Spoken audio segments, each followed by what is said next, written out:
নমস্কাৰ। আজি মই বিশ্বনাথত আহিছোঁ। আমাৰ অসম ভিত্তিক যিটো মানে কণ্টেণ্ট ক্ৰিয়েটৰসকলক মানে মিলনৰ এটা মানে বান্ধোনৰ এটা আয়োজন কৰিছিল তাতে আহিছোঁ। অহাৰ পিছত মই দুজনী বাইদেউক লগ পালোঁ। এজন বাইদেউ হ'ল আমাৰ তেজপুৰৰ আৰু এজনী হ'ল আমাৰ গুৱাহাটীৰ। বাইদেউ, আপোনালোকে ইয়াত আহি কেনেকুৱা লাগিছে আপোনাৰ? বহুত ভাল লাগিছে। প্ৰথমতে নমস্কাৰ জনাইছোঁ। মই চিমি হাজৰিকা, তেজপুৰৰ পৰা।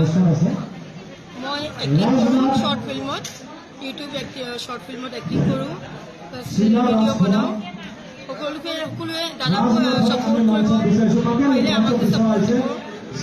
ভাল লাগিল আপোনাৰ কথাটো শুনি। আপুনি যে এক্টিং কৰে তাতো ভাল লাগিল কথাটো শুনি। মোৰো এটা ইউটিউব চেনেল আছে মুনেৰ মাজে, ময়ো এক্টিং কৰোঁ, গান গাওঁ মই। গতিকে নিশ্চয় লগ পাম আপোনাক। ক'ত চাৰ্চ কৰিলে পোৱা যাব? মোৰ চিমি হাজৰিকা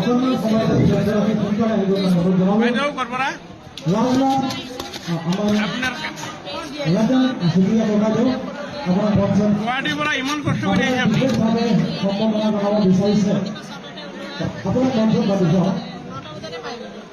ধন্যবাদ থাকিল আপোনাক।